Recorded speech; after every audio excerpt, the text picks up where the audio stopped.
Chères étudiantes, chers étudiants, j'espère que vous allez bien et que vous êtes prêts pour commencer cette nouvelle année universitaire si bien particulière. L'équipe de biochimie fera de son mieux pour que votre apprentissage se déroule dans les meilleures conditions et nous serons bien sûr à votre écoute. Le module de technique chimique pour la biologie est destiné aux étudiants de la licence fondamentale des sciences de la vie de la faculté des sciences d'El-Meraj inscrits au semestre 3. Dans ce cours, nous allons voir ensemble les différentes techniques de préparation, d'extraction et d'analyse biochimique.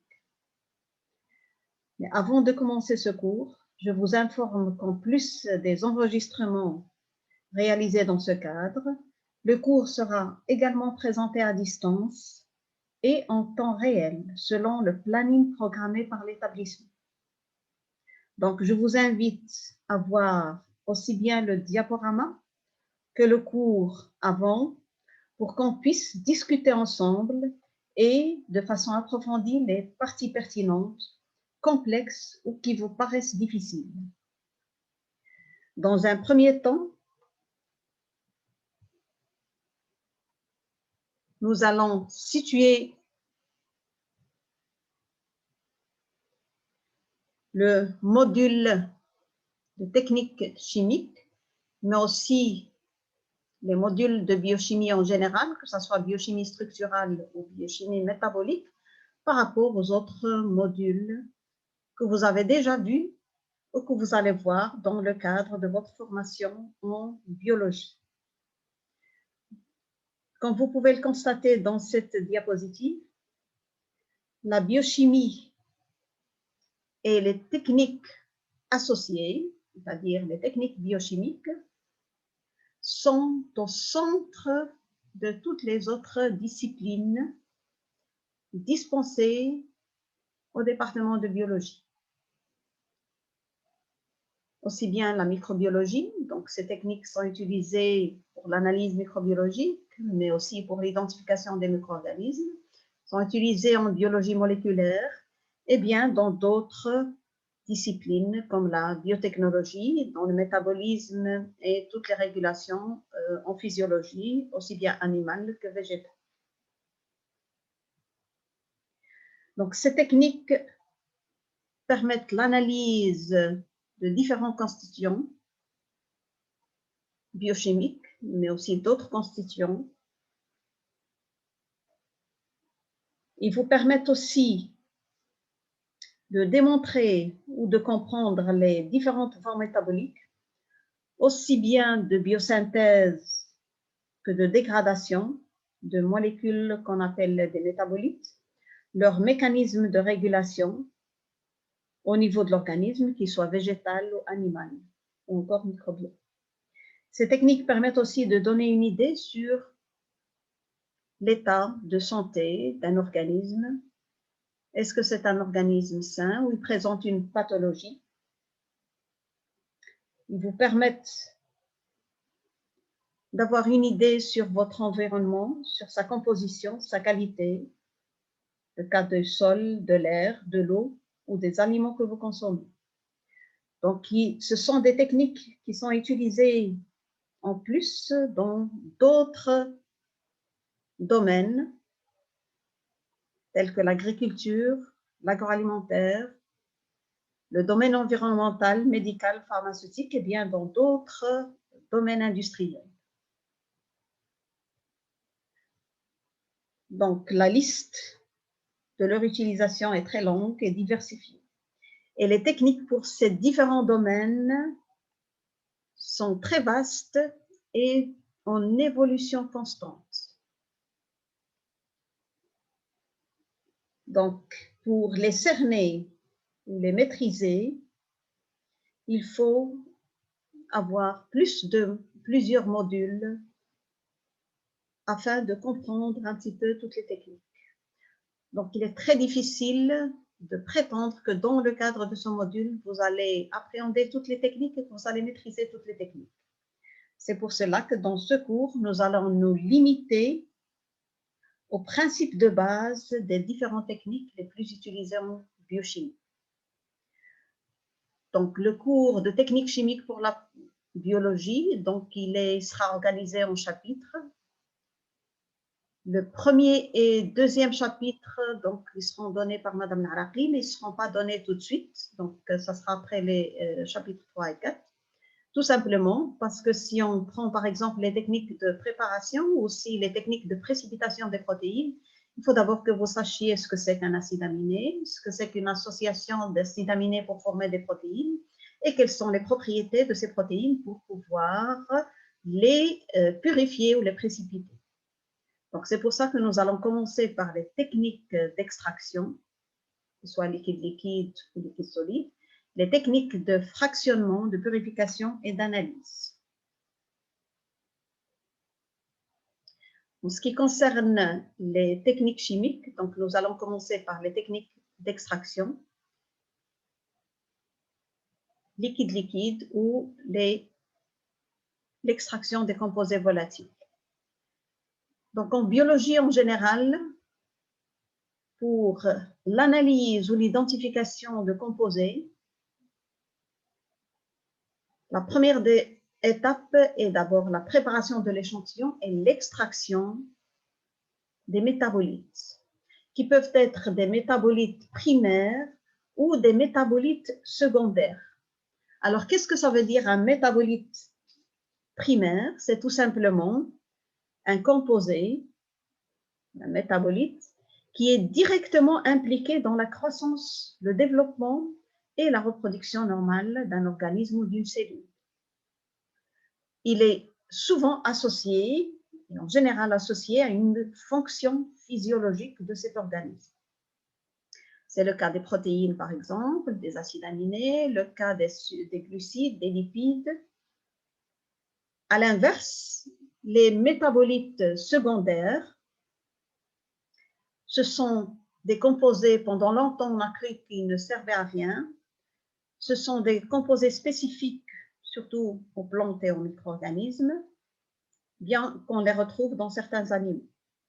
Ils ne participent pas directement à l'assimilation des nutriments et donc pas au développement de l'organisme. Mais ils dérivent parfois des mêmes voies de biosynthèse que certains métabolites primaires. Et certains ont aussi une fonction indispensable pour la croissance de la plante. C'est le cas, par exemple, de la chlorophylle ou de la lignine.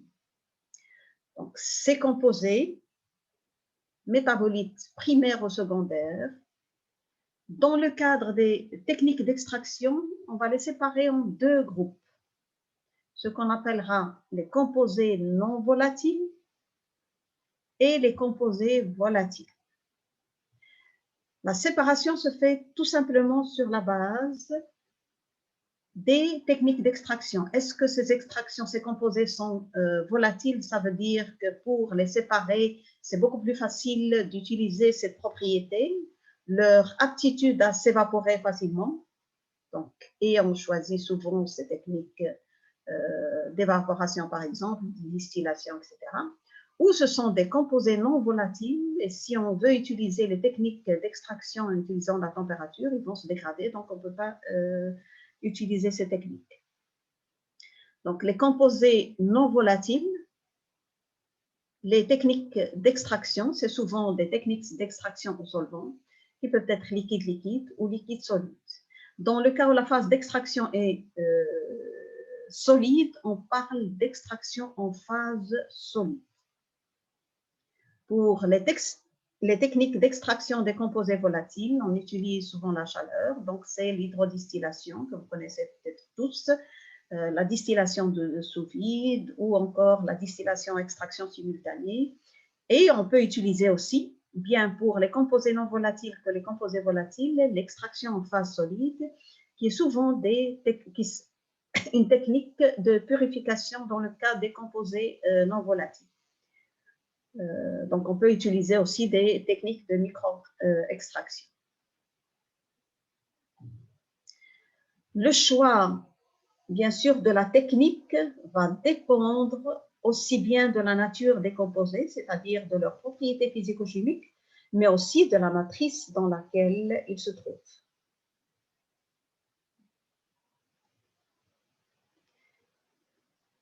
Donc, pour les techniques d'extraction, si on veut définir ce que c'est qu'une extraction, c'est une opération. Bien sûr, en génie biochimique ou en génie des procédés, on parle d'opération unitaire, mais c'est tout simplement une opération qui fait passer une espèce chimique, c'est-à-dire un composé, d'une phase à une autre. Donc, une extraction, c'est tout simplement le fait de tirer ou d'extraire un composé ou de le transférer, un ou plusieurs composés, d'un milieu qui peut être un milieu naturel ou un milieu synthétique, qui peut être aussi solide ou liquide. Donc, extraction, c'est le transfert, ça veut dire je vais transférer mon composé d'un milieu à un autre. Et on parle dans ce cas-là d'un transfert de matière ou un transfert de masse. Pourquoi on parle de transfert de matière ou transfert de masse? Parce qu'on va transférer une quantité de ce composé, une quantité bien déterminée, d'un milieu dans lequel il se trouve, c'est-à-dire dans la matrice ou dans un milieu de solubilisation, vers, ou ce qu'on appelle encore le diluant, vers la phase d'extraction. Donc, c'est un transfert d'une quantité de masse, milligrammes, microgrammes, micromoles, ça dépend de l'unité que vous utilisez. Certaines techniques, et surtout pour l'extraction des composés volatiles, fait intervenir en plus de ce transfert de matière, ce qu'on appelle un transfert de chaleur. Et bien sûr, dans le cadre des techniques d'extraction, souvent, on est amené à faire des bilans de matière, mais aussi des bilans énergétiques et des bilans sur le plan coût de l'extraction. Donc, c'est pour ça qu'on doit tenir compte aussi bien du transfert de matière, c'est-à-dire transférer le maximum de la quantité de composés vers la phase d'extraction pour pouvoir l'analyser et ne pas sous-estimer ce qui se trouve dans la matrice après, mais aussi tenir compte de ce transfert de chaleur. Ce transfert de chaleur, ça se fait souvent pour les techniques d'extraction ou la phase d'extraction, c'est une phase gazeuse, c'est souvent la vapeur d'eau ou l'entraînement par des solvants.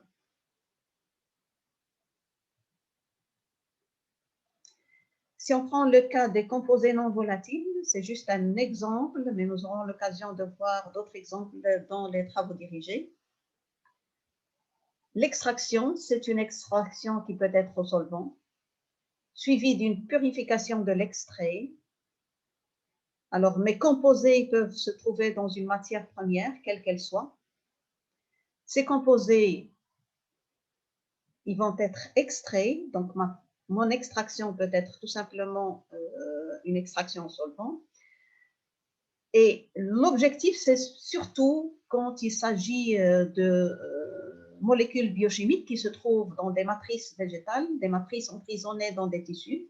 Donc, la première des choses, c'est d'abord de les libérer avec une rupture des tissus que vous allez voir avec Mme Lahrafi, toutes les techniques, bien sûr, puis après une diffusion pour pouvoir les libérer. S'ils sont liés à d'autres molécules, là, on peut utiliser des techniques d'hydrolyse, qui peut être une hydrolyse chimique ou une hydrolyse enzymatique. Après, bien sûr, une fois qu'on a l'extrait, on peut le purifier par différentes techniques, mais les plus utilisées actuellement, ce sont les techniques de fractionnement en phase solide ou par des techniques chromatographiques en fonction de la nature des composés à purifier. Et bien sûr, une fois que les composés ou l'extrait purifié contenant un composé ou les composés qui nous intéressent, on peut analyser par différentes techniques. On peut utiliser la chromatographie en phase liquide haute performance, la résonance magnétique nucléaire, ou encore si on n'a pas le choix, on peut utiliser la chromatographie en phase gazeuse, mais à condition de les dérivatiser, puisque ce sont des composés non volatiles, ça veut dire qu'ils ne peuvent pas être analysés directement par GC, mais qu'après dérivatisation, on peut les analyser et les transformer en composés volatiles et les analyser par la suite. On peut utiliser aussi d'autres systèmes d'analyse, surtout pour l'identification ou l'analyse quantitative, c'est tout simplement les couplages, chromatographie en phase liquide, spectrométrie de masse, ou chromatographie en phase gazeuse, spectrométrie de masse. Et ce sont les techniques les plus utilisées actuellement et qui permettent de détecter même une multitude de composés, voire une vingtaine de composés en même temps. Enfin, même jusqu'à une centaine de composés. Pour l'extraction, donc on peut classer ces différentes extractions en fonction de la phase d'extraction, mais aussi en fonction de la matrice. Donc la première classe, on peut dire que ce sont les extractions où la phase d'extraction elle est liquide, c'est-à-dire un solvant. Elles sont un solvant, quand je dis solvant, ça peut être un solvant qui est l'eau, tout simplement une phase aqueuse acide ou alcaline en fonction de la nature des composés, et elle peut être aussi donc une phase organique. Donc quand je parle de solvant, c'est les deux types. Ma matrice, il y a deux possibilités, soit elle est liquide, et dans ce cas-là, je vais parler d'extraction liquide-liquide. Ma phase de solubilisation, elle est liquide, c'est-à-dire ma matrice, elle est liquide, ou bien ma matrice, elle est solide et je la transforme en liquide et ça sera une extraction liquide-liquide. Ma matrice, elle est solide et j'utilise directement la phase d'extraction sur cette matrice solide. Dans ce cas-là, je vais parler d'une extraction solide-liquide.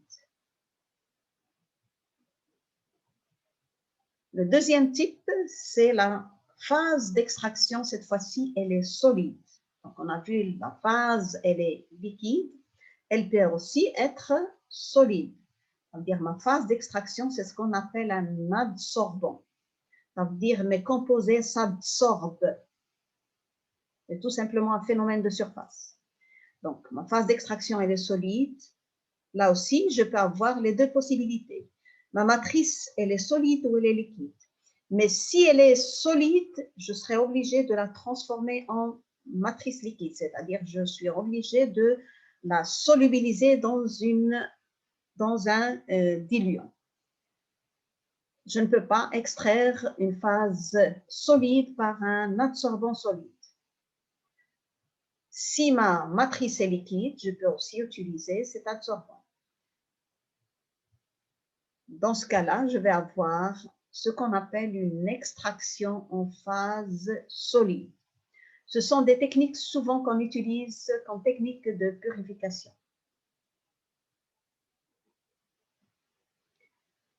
Le dernier cas, c'est que ma phase d'extraction, elle est gazeuse. Donc, ça peut être de la vapeur d'eau, comme ça peut être un gaz inerte. Et dans ce cas-là, mes composés, puisque si je veux extraire avec une phase gazeuse, il faut que mes composés soient solubles dans cette phase gazeuse. Donc, ça veut dire que mes composés doivent être volatiles.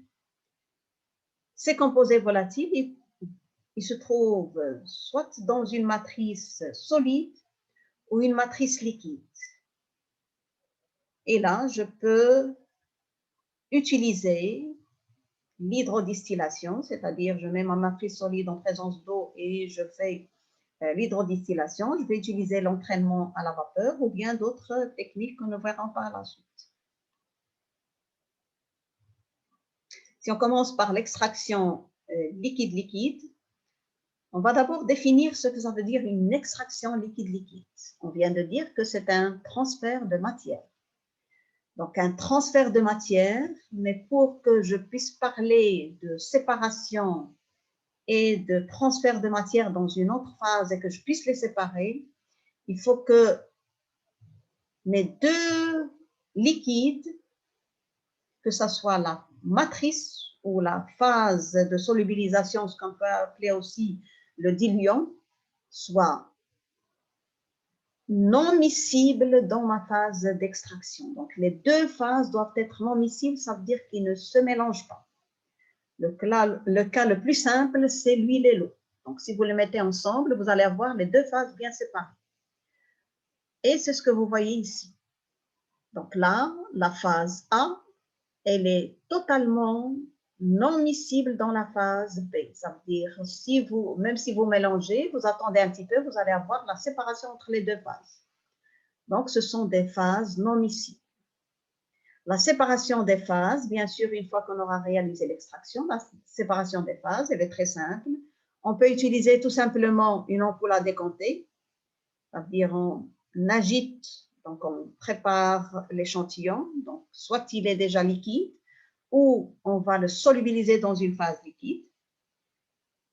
On le met dans l'ampoule à décompter, on va rajouter la phase d'extraction.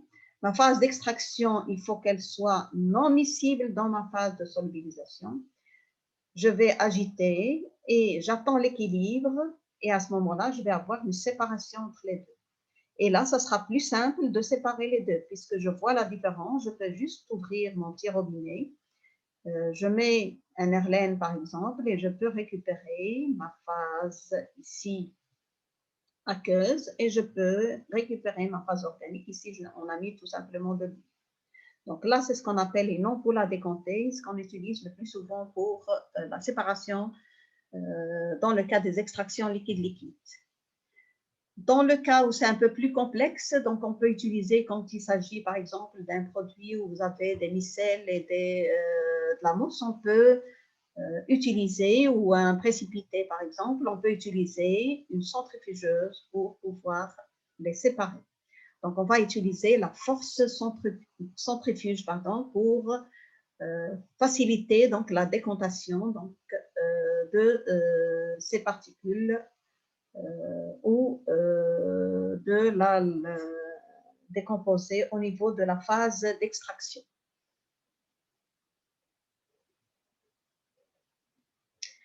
Là, c'est juste un exemple pour vous rendre un petit peu compte comment on réalise une extraction liquide-liquide.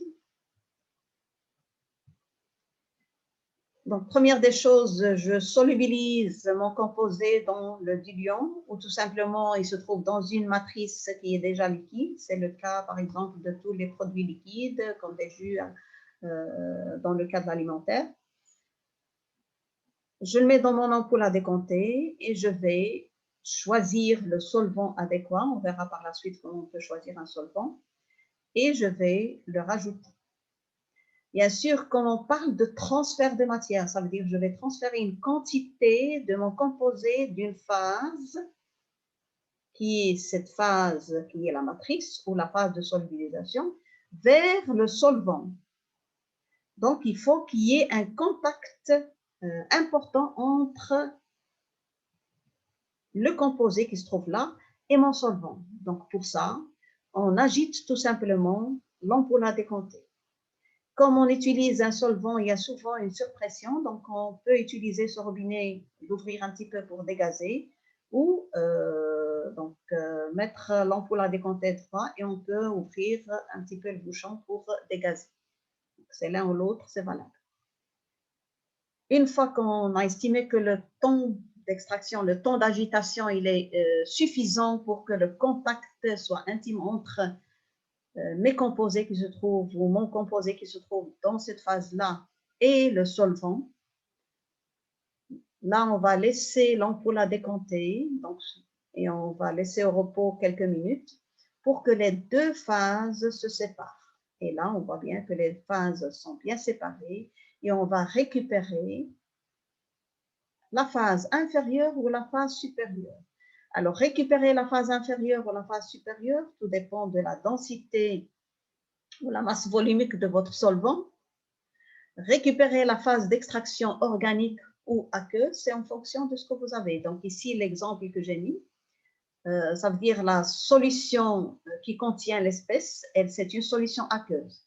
Ça veut dire la phase d'extraction, elle est organique, c'est un solvant organique. Donc, est-ce que je vais récupérer la phase, puisque j'ai mis la phase aqueuse qui est en dessous, ça veut dire que la phase aqueuse, c'est elle la plus dense. Donc, ça veut dire ma phase organique, elle est plus légère. C'est le cas, par exemple, de l'heptane ou d'autres, du pentane ou d'autres solvants.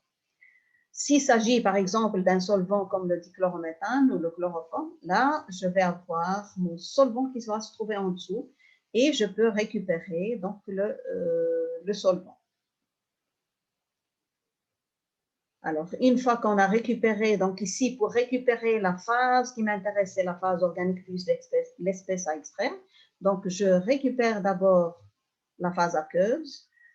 Je la jette ou je la mets de côté en fonction, est-ce que je vais faire plusieurs extractions? Je fais une seule extraction. Si je fais une seule extraction, je n'en ai plus besoin. Mais si je dois faire plusieurs extractions pour épuiser au maximum ce qui se trouve dans ma phase aqueuse et la transférer dans la phase organique, donc là, je la garde. Alors, une fois que j'ai récupéré cette phase, je la mets de côté et je vais, à ce moment-là, récupérer toute cette phase organique dans laquelle va se trouver mon composé ou mon espèce à extraire. C'est valable aussi si j'ai, par exemple, mon composé qui se trouve dans la phase organique et je rajoute une phase aqueuse pour l'extraire. Dans ce cas-là, je vais récupérer la phase aqueuse.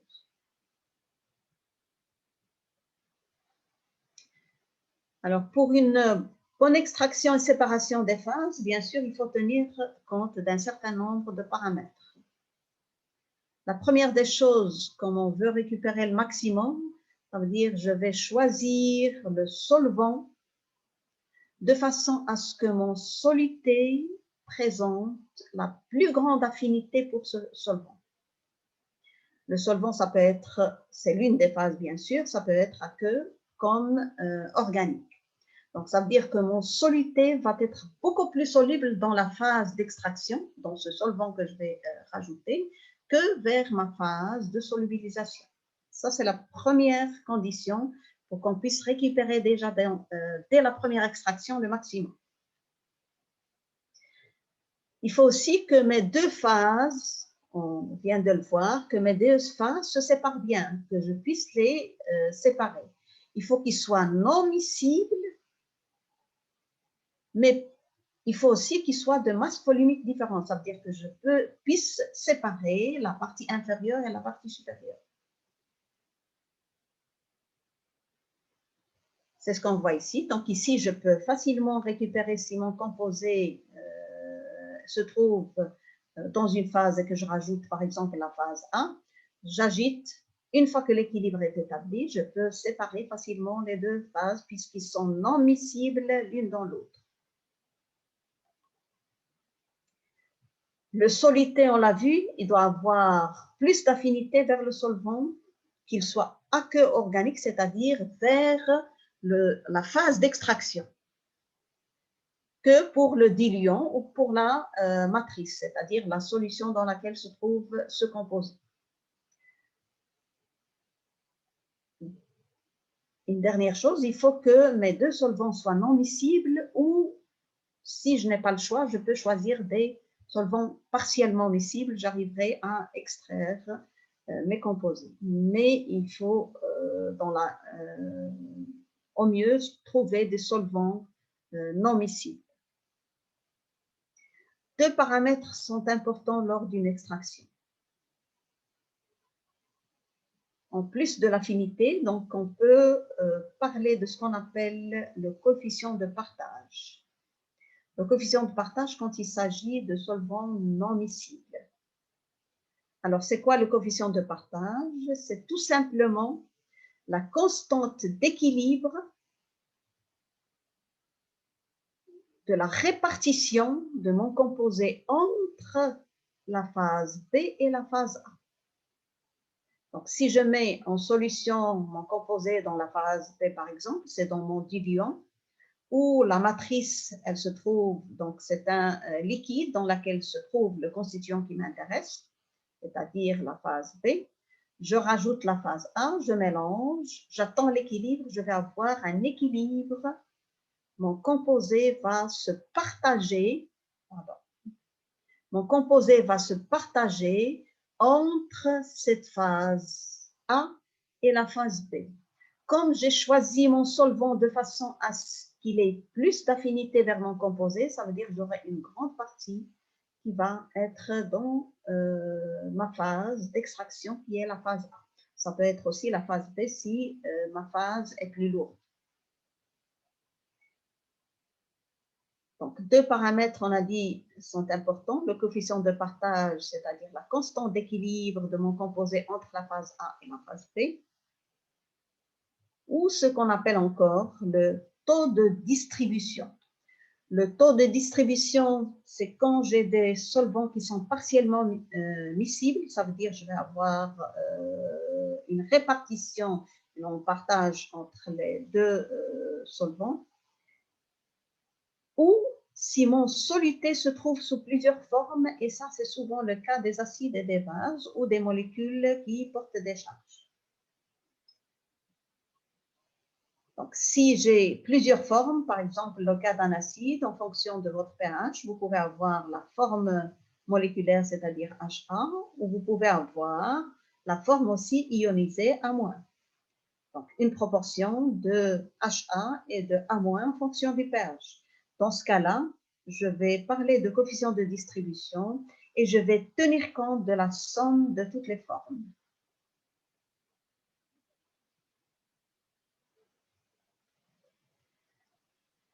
Alors, toujours dans le cas de l'extraction liquide-liquide, donc si je prends l'exemple d'un soluté X, un soluté X qui est soluble par exemple dans une phase, les deux phases sont non miscibles. Une fois que je vais agiter, comme je viens de le dire tout à l'heure, je vais avoir un équilibre. Cette constante d'équilibre de mon composé X entre la phase A et la phase B, c'est tout simplement le coefficient de partage. Le coefficient de partage, c'est la concentration, quelle que soit la phase d'extraction, c'est la concentration de mon composé dans la phase organique par rapport à la concentration de mon composé dans la phase aqueuse. Donc ici, je considère que la phase P, c'est la phase organique. C'est le cas, par exemple, si j'ai un solvant comme le dichlorométhane, il est beaucoup plus lourd, donc il va se trouver en dessous. Donc c'est la concentration dans la phase organique par rapport à la concentration dans la phase aqueuse. Bien sûr, à une température donnée, le coefficient de partage il dépend de la température, puisque les solubilités de mon composé, dans une phase ou dans l'autre, si vous modifiez la température, la solubilité va changer. Donc, le coefficient de partage, il est toujours défini à une température donnée, une température constante. Donc, à une température, s'il n'y a pas d'interaction entre mon solvant et mon soluté, je peux dire aussi que mon coefficient de partage, c'est la solubilité de mon composé dans la phase B par rapport à la phase A.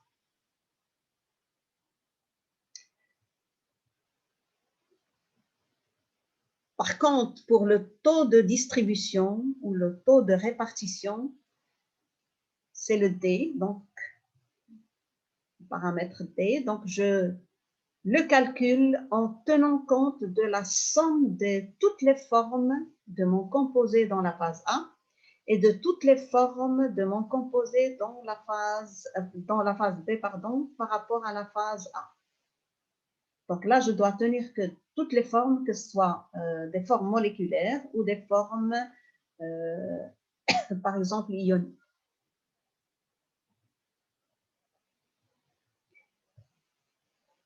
En le cas d'un acide, je peux dire que dans la phase aqueuse, je vais avoir la forme, par exemple, A- et HA. Par contre, dans la phase organique, là, je n'aurai que la phase HA. Donc là, je dois tenir compte pour calculer le coefficient de distribution. Si je n'ai qu'une seule forme, ça va de soi, donc le coefficient de partage va être égal au coefficient de distribution.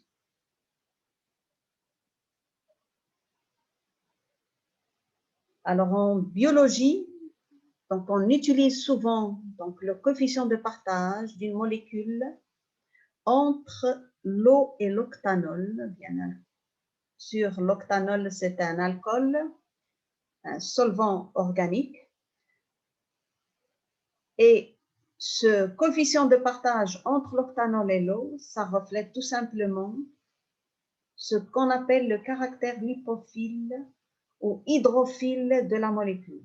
Lipophile, donc il aime bien tout ce qui est lipide, c'est-à-dire il aime bien la phase organique. Hydrophile, ça veut dire il aime bien l'eau, c'est un composé polaire. Donc en fonction de ce coefficient de partage entre l'octanol et l'eau, si mon coefficient de partage est très important, ça veut dire que ma substance ou mon composé, il a beaucoup plus d'affinité vers l'octanol, qui est un solvant organique, donc qui est quand même octanol, ça veut dire 8 atomes de carbone. Donc, il est donc apolaire. Et dans ce cas-là, je peux dire que mon composé, il a un caractère lipophile ou un caractère apolaire. Par contre, si mon coefficient de partage il est très faible, ça veut dire qu'il va avoir une aptitude à se solubiliser plus facilement dans l'eau, donc il est hydrophile. Et ça permet, surtout au niveau de la biologie, d'évaluer est-ce que la molécule est capable de s'accumuler dans les membranes biologiques ou est-ce qu'elle est facilement éliminée, c'est-à-dire elle est soluble dans l'eau. Donc, le coefficient de partage, on ne parle pas de cas, mais plus de P, c'est-à-dire on estime donc l'hydrophobicité ou l'hydrophilie par le logarithme de P, c'est-à-dire le logarithme de ce coefficient de partage entre l'octanol et l'eau. Plus il est important, plus mes composés vont s'accumuler dans les membranes biologiques.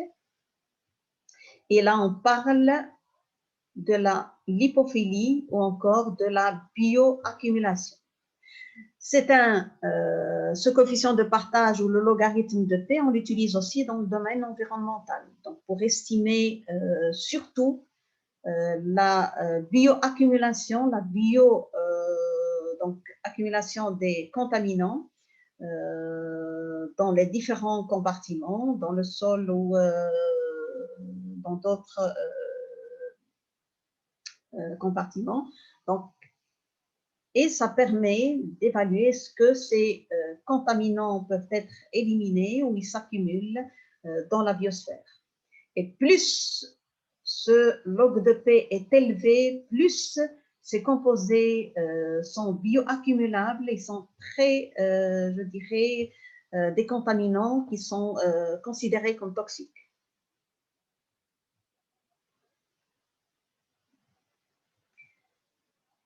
Quand on fait une extraction, bien sûr, quand on réalise n'importe quelle étape, il faut faire un bilan à la fin.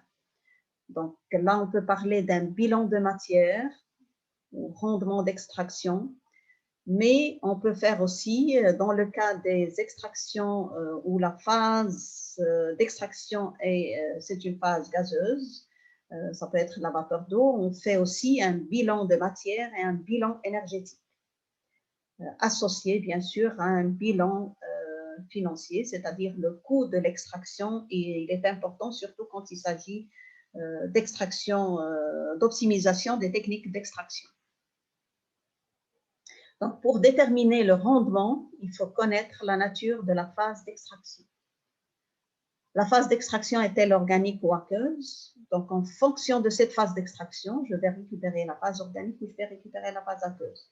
Donc là, c'est surtout à cette étape-là, il faut se poser la question, quelle est la phase que je vais récupérer?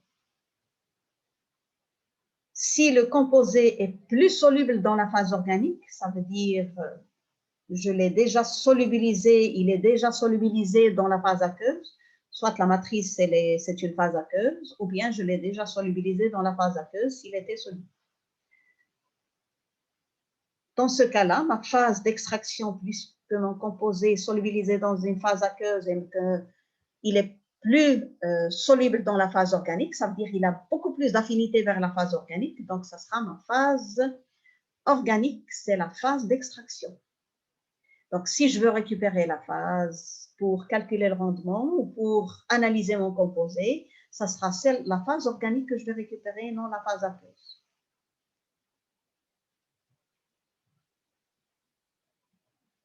Alors, pour calculer les bilans de matière ou calculer le rendement d'extraction, je vous invite toujours à imaginer un petit peu votre ampoule à décompter, elle est très importante. Donc, pour calculer le bilan, il faut que je sache ce que je fais. Là, dans le cas d'une extraction, j'ai une matrice qui est liquide. Supposons ici, puisque mon composé est solubilisé dans la phase liquide, ça veut dire dans la phase aqueuse, ça veut dire mon composé, il est déjà dans la phase aqueuse que je mets dans mon ampoule à décompter. Cette phase aqueuse contient une quantité que j'appellerais une quantité initiale du composé C, par exemple, dans ma phase aqueuse. Un composé C comme un composé X, peu importe. Donc, une fois que j'ai mis ma matrice liquide ou mon composé solubilisé dans une phase aqueuse dans l'ampoule à décompter, je vais rajouter bien sûr le solvant d'extraction. Si je rajoute le solvant d'extraction, je vais avoir un volume de ma matrice et un volume de ce solvant. Comme les deux sont non miscibles, donc je vais avoir la différence.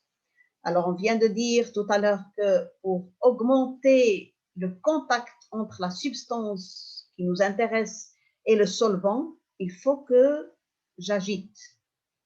Il faut que j'augmente ce transfert de matière vers mon solvant. Donc, je vais agiter et je vais attendre l'équilibre. Si j'attends l'équilibre, je peux faire, à ce moment-là, je peux récupérer ma phase aqueuse ou ma phase organique.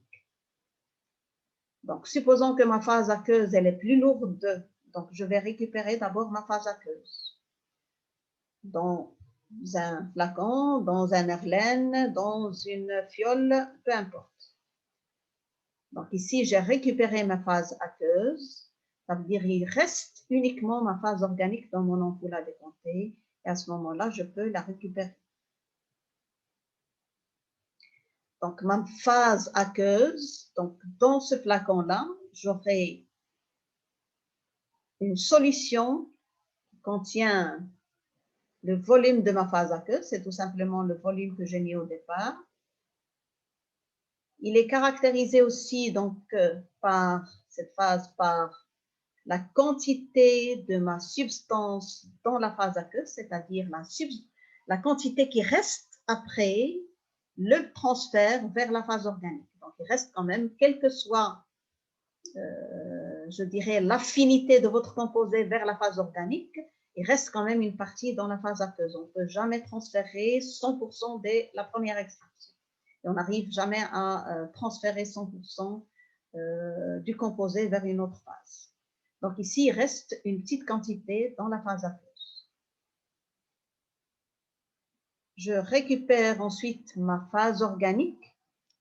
Et ma phase organique, elle est caractérisée par le volume de la phase organique. C'est tout simplement le volume du solvant que j'ai rajouté, pour autant que je n'ai pas de perte au moment de la récupération de mes deux phases.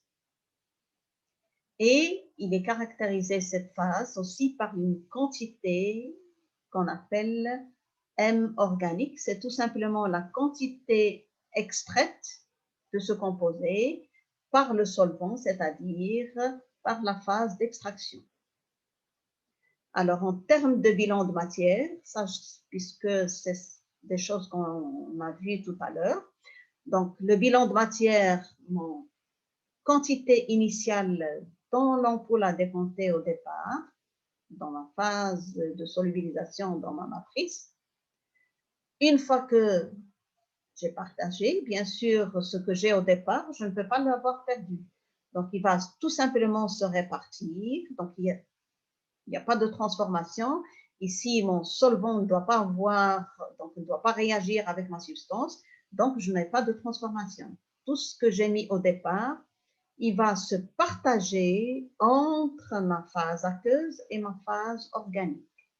Puisque ma composée a plus d'affinité vers la phase organique, il va se trouver donc M organique va être beaucoup plus important que la quantité dans la phase aqueuse. Bien sûr, ce partage ne se fait pas n'importe comment, il va se faire selon le coefficient de partage. Si je ne fais qu'une seule extraction, bien sûr, ma phase aqueuse, même ce qui reste, j'estime que ce qui reste est peut-être négligeable, je n'en ai plus besoin, donc je récupère juste ma phase organique.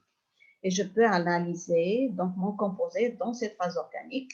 Donc, il n'est plus dans une matrice complexe, il est dans un solvant ou c'est des mélanges de composés dans un solvant que je peux analyser par des techniques séparatives, par exemple, comme des techniques chromatographiques. Donc, si je veux réaliser le bilan, je dois tenir compte de ces deux équations, ça veut dire la quantité de matière initiale, c'est la somme de ces deux quantités. Donc, de la quantité de la molécule dans la phase aqueuse et de la quantité de la molécule que j'ai récupérée dans la phase organique. Donc, ça, c'est le bilan de matière. Mais je sais aussi que ce partage ne se fait pas n'importe comment. Ce partage se fait selon cette constante d'équilibre, c'est-à-dire ce coefficient de partage. Et je sais que le coefficient de partage, c'est toujours la concentration dans la phase organique par rapport à la concentration dans la phase aqueuse. Quelle que soit la phase d'extraction, ça peut être la phase organique comme ça peut être la phase aqueuse, c'est toujours la concentration dans la phase organique par rapport à la phase aqueuse. Donc, si je tiens compte de ces deux paramètres, là, j'ai deux équations, bien sûr, à deux inconnues, puisque je connais la quantité que j'ai mis au départ, mais je ne connais pas ce que j'ai récupéré dans la phase aqueuse, ce qui reste dans la phase aqueuse et ce que j'ai récupéré dans la phase organique. Mais j'ai la constante d'équilibre. Donc, j'ai deux équations, le bilan de matière et le coefficient de partage, et j'ai deux inconnus, ces deux inconnus. Donc, je peux facilement les retrouver. Je peux calculer la quantité dans ma phase aqueuse, comme je peux calculer la quantité dans ma phase organique. Donc ici, on sait que le coefficient de partage, c'est la concentration dans la phase organique par rapport à la concentration dans la phase aqueuse. Donc, c'est quoi une concentration? C'est une quantité de matière par unité de volume, puisque là, c'est la concentration dans la phase organique. C'est tout simplement la quantité de mon composé dans la phase organique par rapport au volume de la phase organique.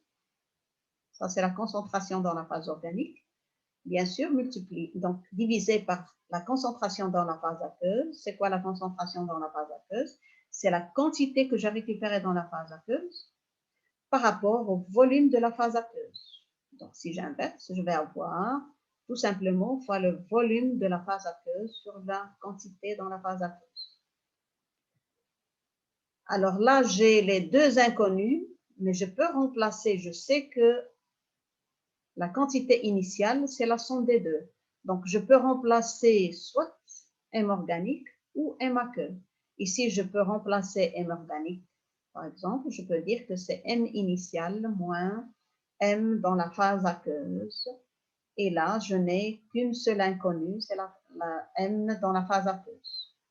Une fois que j'aurai calculé M dans la phase aqueuse, je peux déduire M organique puisque je connais M initial. Et de cette façon-là, je peux calculer mon rendement. Alors, ça, vous pouvez démontrer cette formule quand vous pouvez la retenir, mais il vaut mieux toujours démontrer vos formules que de les retenir par cœur. Alors, toujours, le coefficient de partage, dès que vous voyez que le coefficient de partage est supérieur à 1, vous pouvez dire que votre phase d'extraction, elle est organique. Votre extraction elle est organique parce que la concentration que vous allez retrouver dans la phase organique elle est supérieure à celle de la phase aqueuse. Si l'inverse, ça veut dire que la concentration que vous allez trouver dans la phase aqueuse est plus importante. Donc, ça veut dire que votre composé est beaucoup plus soluble dans la phase aqueuse.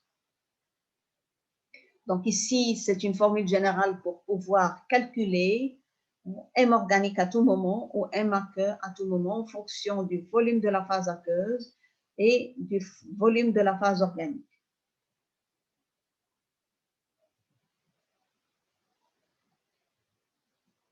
Alors, si je connais mes volumes, c'est-à-dire le volume de ma phase aqueuse et le volume de ma phase organique, je connais bien sûr, puisque si vous faites une manip, vous devez connaître tout ceci, la quantité de matière que vous avez au départ. Donc, je peux à ce moment-là déduire la quantité extraite, puisqu'on a supposé que notre phase d'extraction, c'est la phase organique.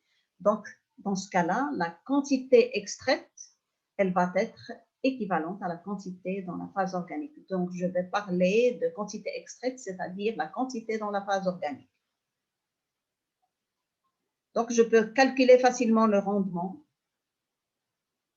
d'extraction. Le rendement d'extraction, quand il s'agit d'une extraction simple, c'est la quantité extraite par rapport à la quantité initiale fois 100.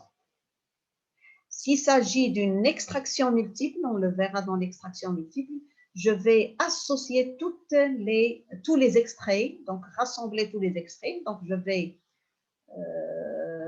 faire la somme de tous les extraits sur la quantité que j'ai initialement. Alors, si ma phase, bien sûr, le cas qu'on vient de voir, ça veut dire que la phase d'extraction, elle est organique, c'est un solvant organique. Donc, mon rendement, c'est M organique sur N. Donc, ici, quelle est la phase que je récupère? C'est la phase organique. Et la quantité que je vais utiliser pour calculer mon rendement, c'est la quantité que se trouve dans la phase organique.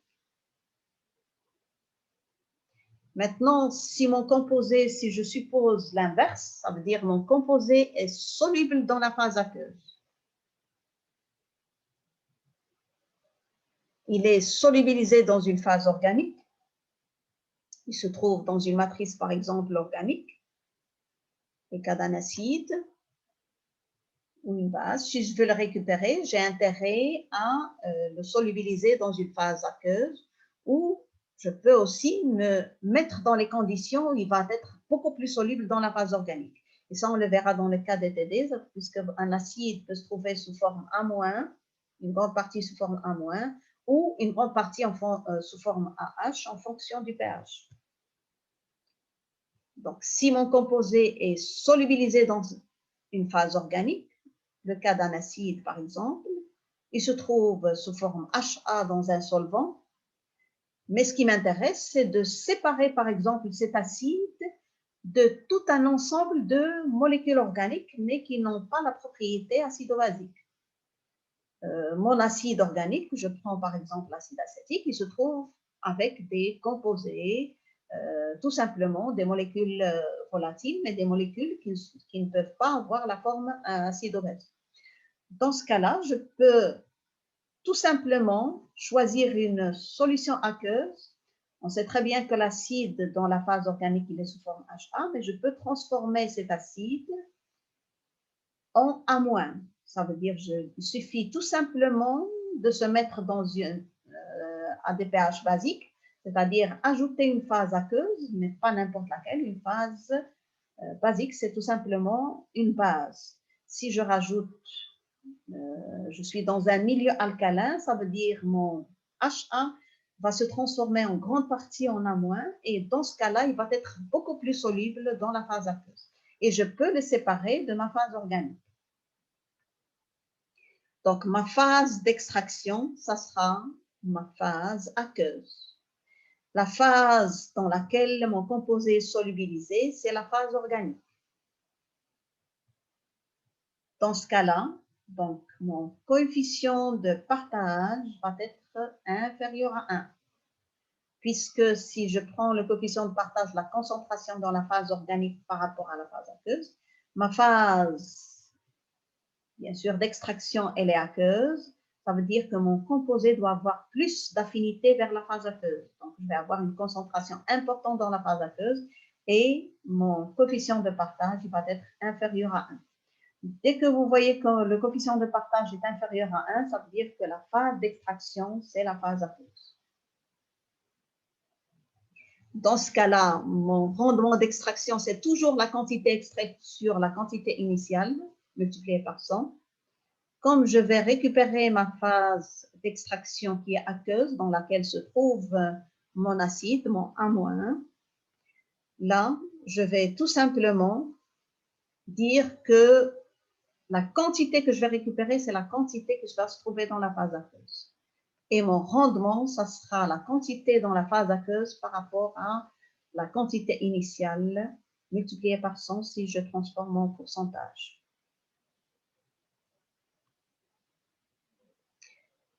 Alors, l'intérêt du rendement d'extraction, c'est souvent pour le choix ou l'optimisation des techniques d'extraction.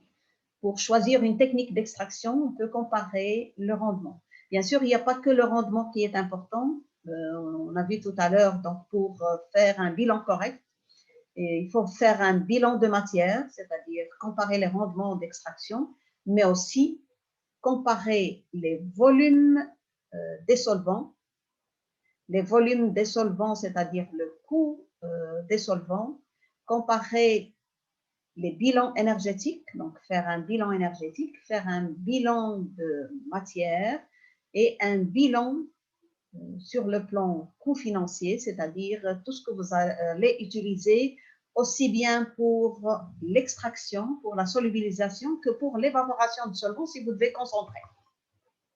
Donc, tout ceci doit être quantifié, surtout quand vous êtes en train d'optimiser et d'optimiser des techniques d'extraction.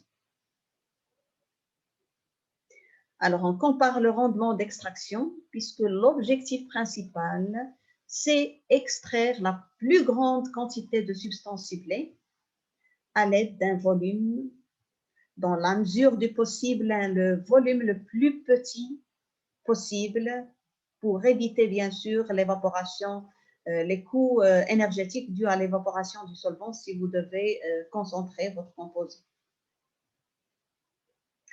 Pour calculer le rendement, il faut connaître la quantité extraite par le solvant, c'est-à-dire à partir d'une quantité initiale contenue dans le solvant A. Dans le solvant B, ça veut dire que c'est mon solvant B qui est le solvant d'extraction. Donc, je dois connaître la quantité que j'extrais par rapport à la quantité initiale. Plus la quantité extraite est importante par rapport à la quantité initiale, c'est-à-dire je récupère, par exemple, 80 à 90%, mieux c'est. Alors, mon rendement, ça sera toujours la quantité extraite fois 100 par rapport à la quantité initiale. S'il s'agit d'une seule extraction. Plusieurs extractions, ça sera la somme de ces quantités extraites par rapport à la quantité initiale multipliée par 100.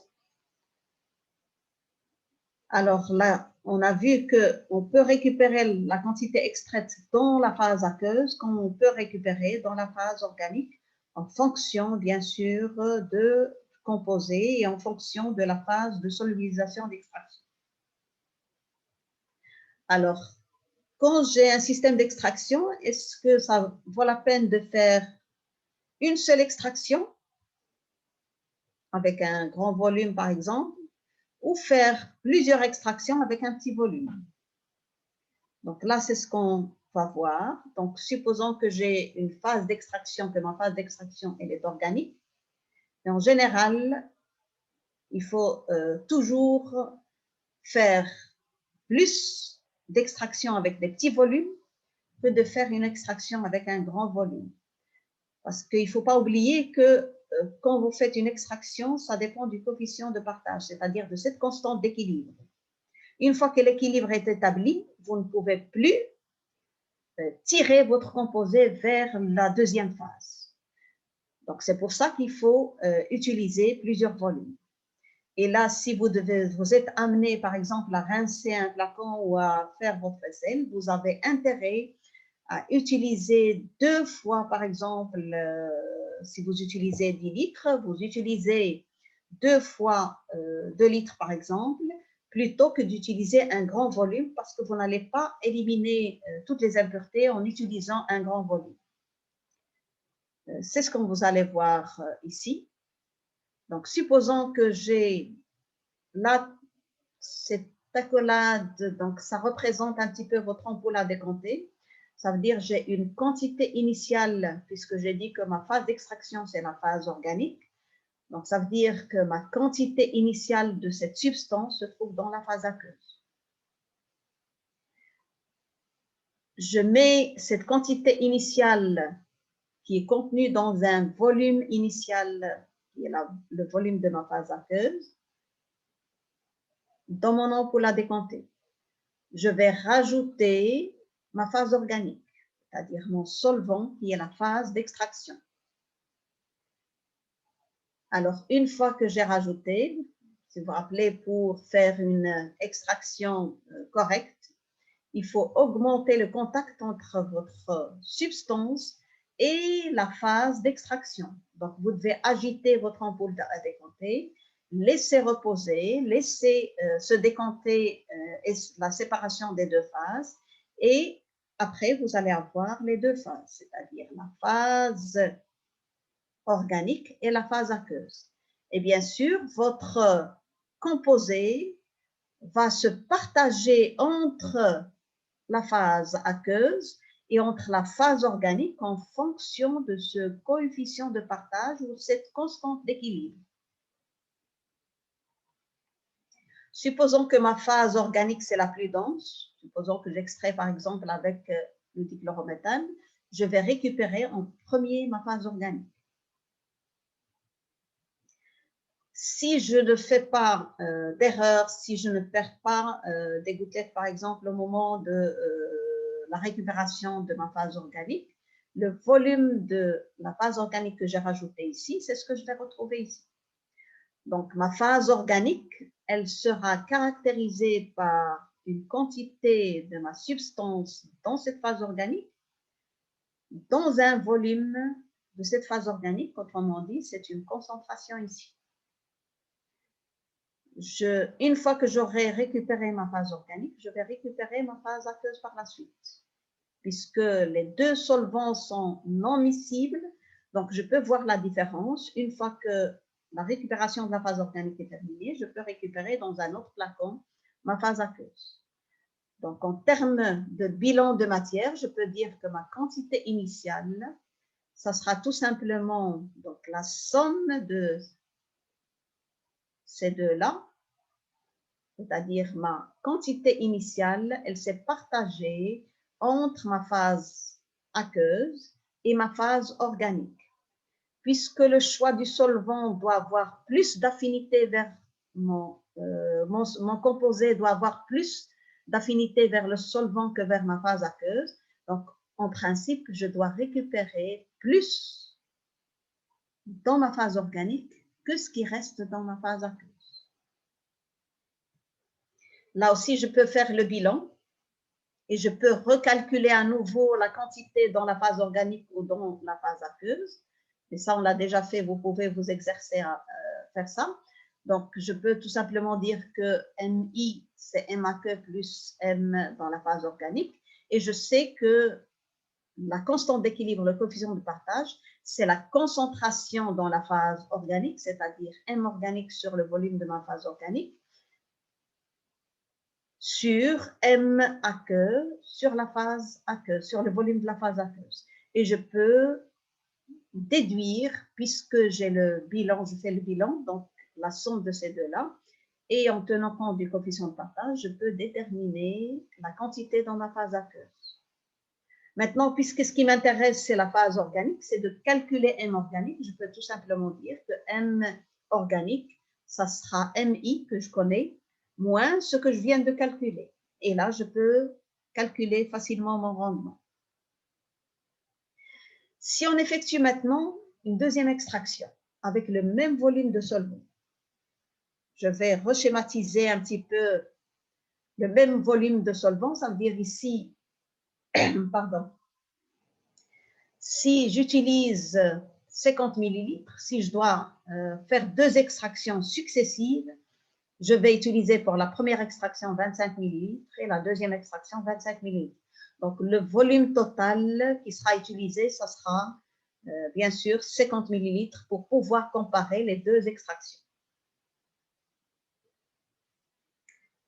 Alors, si j'utilise mes deux extractions, bien sûr, je ne vais pas faire les deux extractions en même temps. Donc, je vais d'abord faire la première extraction. Donc, j'ai une quantité, la même au départ, qui se trouve dans ma phase aqueuse. Mais là, pour le volume de la phase organique, puisque je veux faire deux extractions, ça veut dire le volume du solvant, je vais le partager en deux. Donc, je vais dire que mon volume du solvant ici, ça sera par exemple 25 millilitres. Là aussi, c'est une ampoule à décanter. Donc, je vais agiter, je vais avoir un équilibre entre la phase aqueuse et la phase organique. Cet équilibre, c'est selon ce coefficient de partage. Donc, mon composé va se partager entre cette phase aqueuse et entre la phase organique. Comme je sais que mon solvant, il est plus lourd, donc c'est lui que je vais récupérer en premier. Donc, je vais dire, je récupère ma phase organique, M organique 1, qui va se trouver dans un volume que j'ai mis ici. Donc, c'est le volume que j'ai mis au départ. Une fois que j'ai récupéré ça, puisque mon composé se trouve dans la phase organique, il est beaucoup plus soluble dans la phase organique, c'est cette phase organique qui m'intéresse. Donc, je la mets directement dans un flacon de côté précieusement. Et là, je récupère par la suite ma phase aqueuse. Mais ici, je peux, puisque je ne fais qu'une seule extraction, je peux dire, je vais jeter ma phase aqueuse, je n'en ai plus besoin. Là, je ne peux pas le faire puisque je dois réaliser une deuxième extraction. La phase organique, je l'ai déjà récupérée, mais il me reste quelques milligrammes, par exemple, ou quelques microgrammes de mon composé dans cette phase aqueuse que je veux épuiser, que je veux récupérer. Dans ce cas-là, je vais faire une extraction et ça sera à partir de ce qui me reste.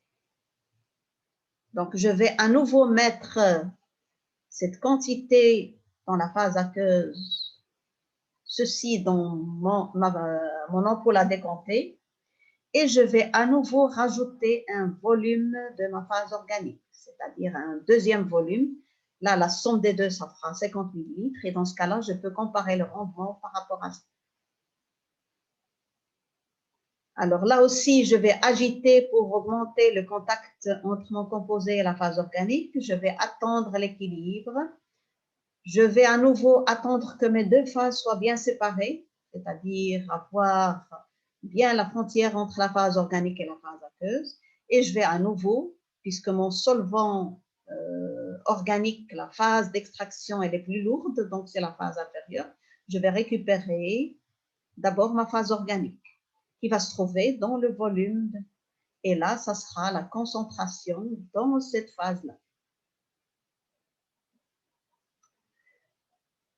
Une fois que ma phase organique est récupérée, bien sûr, ce qui va rester dans l'ampoule à décanter, c'est ma phase aqueuse. Ma phase aqueuse, c'est-à-dire qui est caractérisée par une quantité qui se trouve dans la phase aqueuse, dans un volume. Mais comme je fais deux extractions, là, j'ai intérêt à mettre des indices.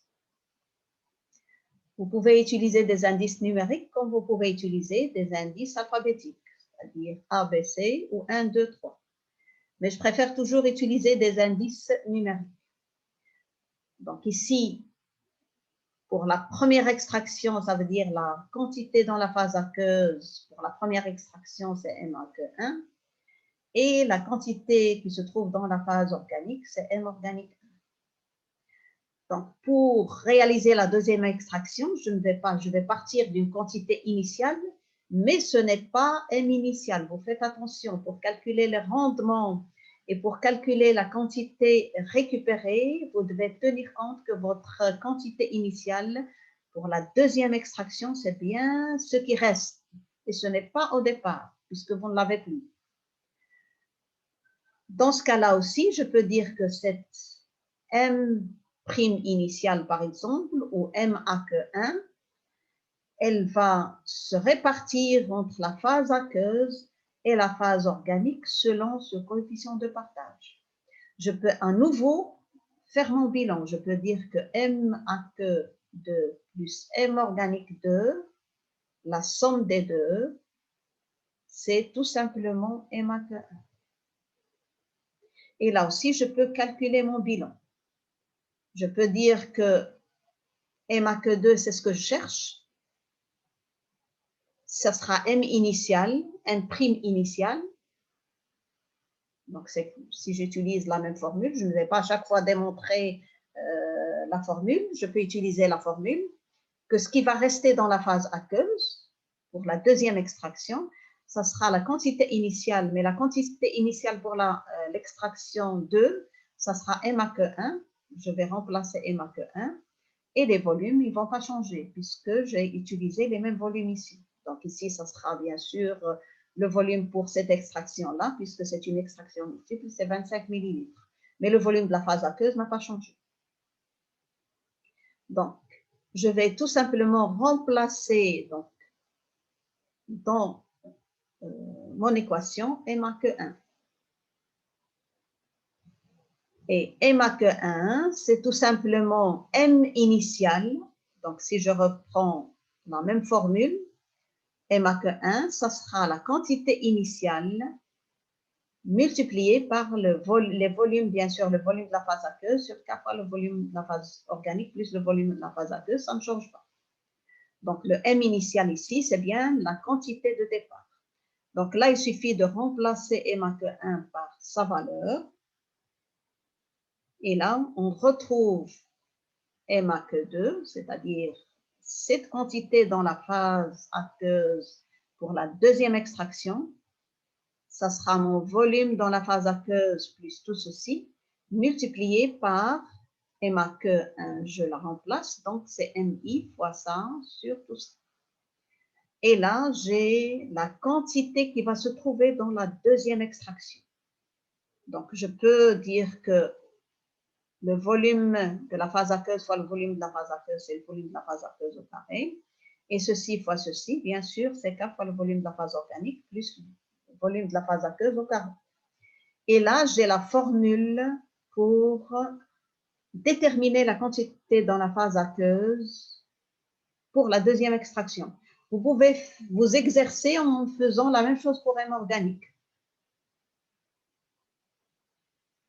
Alors, bien sûr, si on fait, vous pouvez le faire pour 3 extractions, pour 4 extractions, mais si on fait N extractions, on va retrouver la même formule, c'est-à-dire MI fois le volume de la phase aqueuse sur K fois le volume de la phase organique plus le volume de la phase aqueuse, exposant N. N, c'est le nombre d'extractions que vous allez réaliser.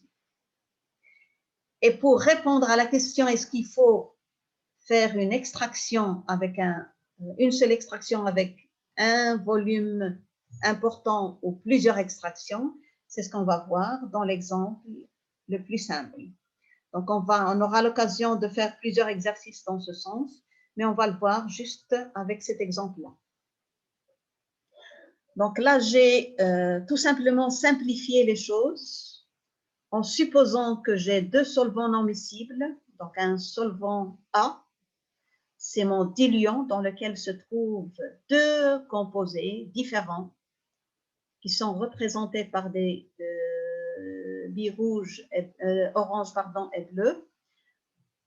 Mes 2 solvants, donc le solvant B non miscible dans le solvant A, donc je peux facilement séparer en utilisant des ampoules à décanter. Ici, j'ai mis tout simplement pour faciliter le dessin, parce que c'est très difficile de dessiner une ampoule à décanter et de réaliser facilement ce schéma. Alors, première des choses, pour faciliter le calcul, je suppose que mon composé, il a autant d'affinité pour la phase A que pour la phase B.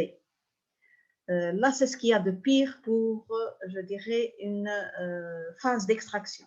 Ça veut dire que votre composé ne peut pas faire le choix, donc il aime autant la phase A que la phase B, donc il va se répartir de façon équivalente. Donc la moitié va partir dans la phase A, la phase B, la moitié va rester dans la phase A. Je suppose aussi, parce que si les volumes sont différents, je ne peux pas réaliser ceci, donc tout ceci n'est pas valable. Mais je suppose que le volume de ma phase organique, il est identique au volume de ma phase aqueuse, pour que je puisse diviser tout simplement mes billes en deux. Alors, je considère que chaque bille correspond à une quantité, un nombre de moles, un nombre de grammes, etc. À une quantité X de soluté 1. Même chose pour les billes bleues, ça veut dire que ça correspond à une quantité Y du soluté 2. Alors, pour réaliser l'extraction, on vient de voir qu'il faut rajouter le solvant, agiter énergiquement pour faciliter le contact entre vos constituants et le solvant d'extraction. Après, on laisse décanter, donc on rappelle, c'est dans une ampoule à décanter, et là, je vais avoir les deux phases bien séparées. Et si vous regardez, donc ici, on avait à peu près 16 composés, enfin 16 fois la quantité de cette substance-là, donc on va dire 16 moles, 16 millimoles ou 16 milligrammes, peu importe. Et là, je vais avoir la moitié. Ça veut dire, puisque mon composé a autant d'affinité pour le solvant d'extraction que pour la phase de solubilisation, donc là, je vais avoir la moitié dans les deux. Il en est de même pour le composé bleu.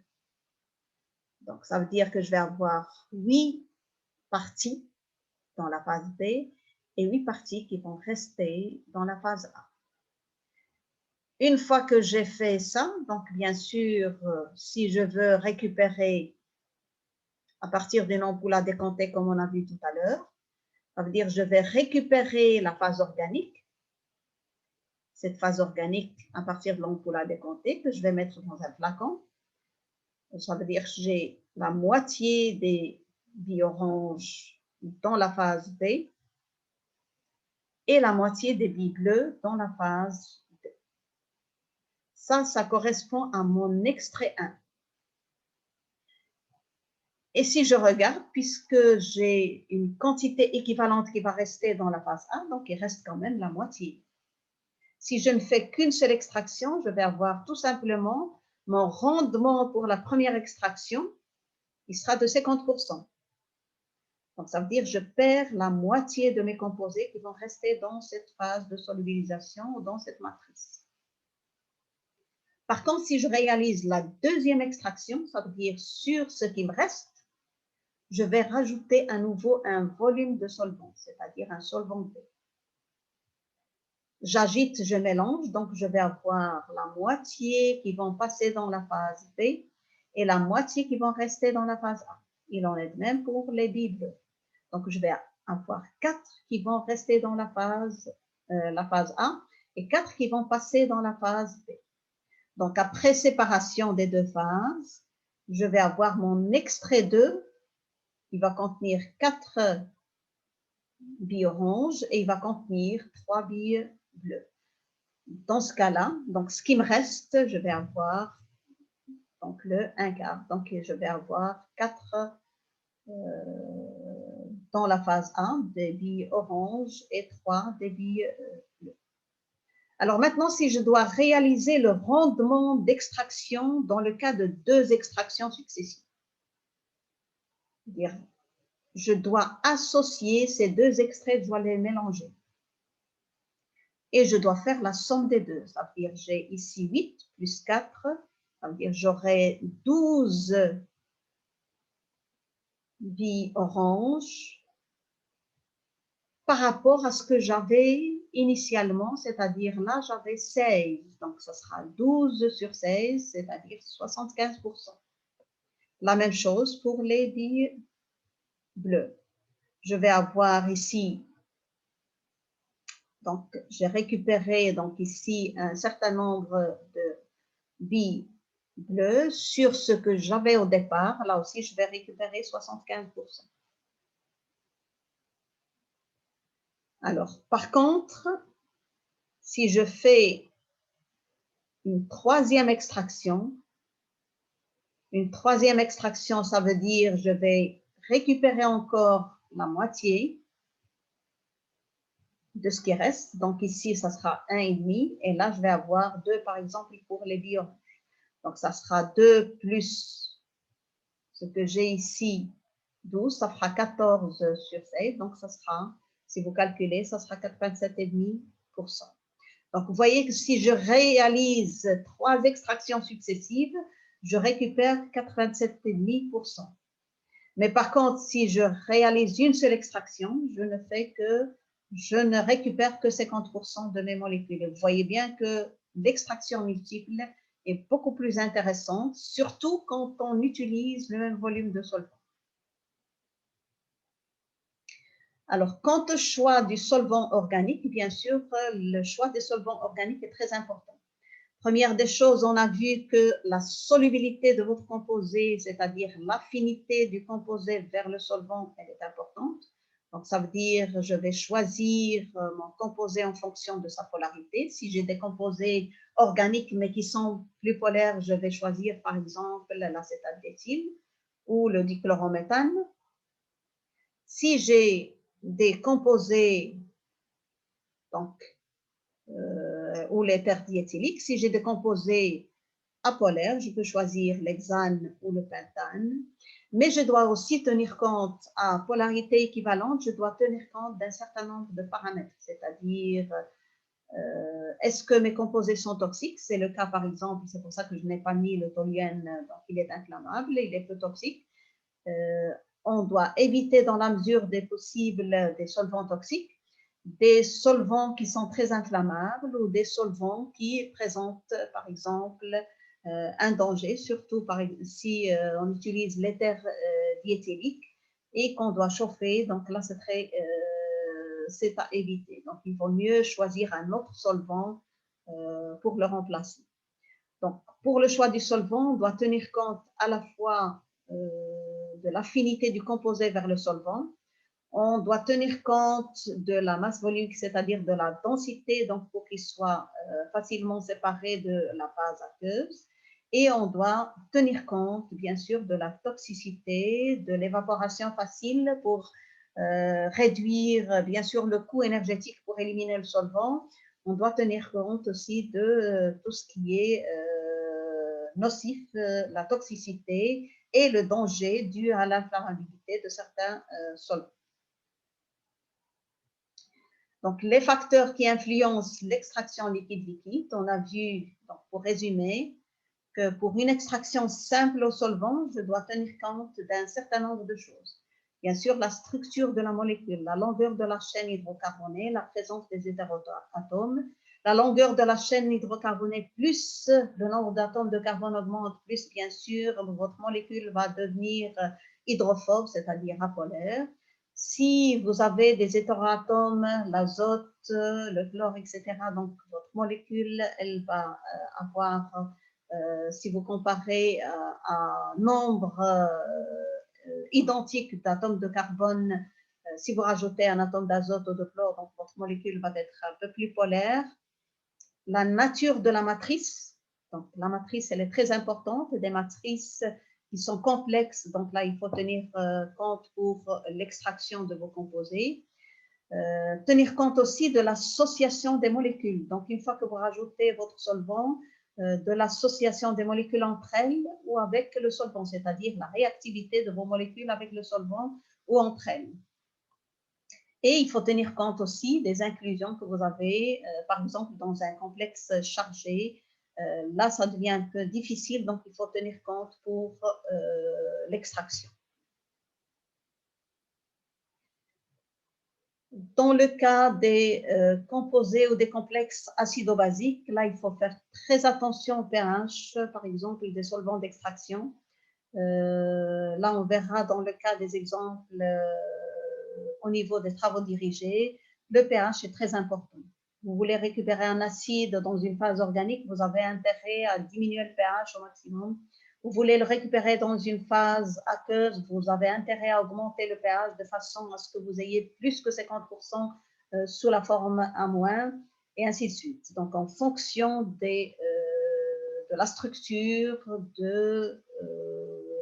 de la molécule, de la nature de la matrice, des réactions qui peuvent s'y produire au niveau de au cours de votre extraction, des inclusions, d'autres conditions, par exemple des réactions oxydoredox aussi. Il faut tenir compte d'un ensemble de paramètres pour réaliser une extraction convenable. Donc, on va s'arrêter là pour cette partie